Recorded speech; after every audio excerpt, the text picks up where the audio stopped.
magandang tanghali. Wala pa akong maisip na iluluto. So ito, gagawin nating ulam ngayon. Ako lang po mag-isa kakain pero pang 10 tao po yan. Ayan.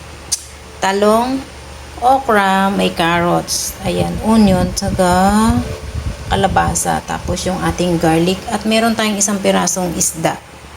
Let's start. Kahapon po kasi nag-isa din ako ng gulay. Patola naman, nilagyan ko siya ng karning baboy. So ngayon, hindi ako maglalagay ng karning baboy. Isda ang ating ilalagay. Ayan. Isda, yung isda po na prito ko na. So dahil wala namang ano yan. Bahala na si amo. Nakamonitor po ako. May camera sa aking likod. So wala ako pakialam. Sasabihin nila siguro, ano namang ginagawa ni Wailaw? Ayan, sunod na natin yung ating kalabasa. Ayan. At ang ating... Kasi yung kalabasa po matagal-tagal tumaluto yun. Pakasalan natin ako. Ayan.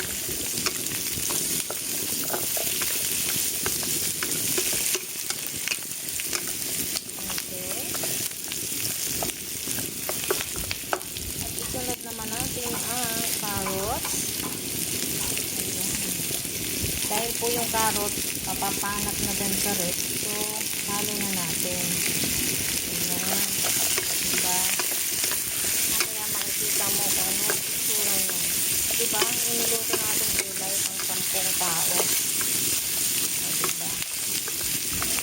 Ayan. Ito yung ating isda, oh.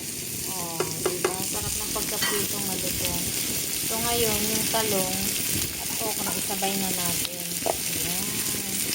Magtataka kayo dun sa okra, hindi ko po hiniwa kasi ayaw ko po talaga naglalawa yung ulam. Dahil nga po, sabi ko kayo, hindi ako makain ng okra. Basta matitilis na gulay, hindi ko po talaga yung lansin. So, ayan. Diba? Ayan, later. Ayan nga, nilagyan na natin ng asin, salt, pepper, tapos nilagyan natin konting manis. Lagyan natin konting.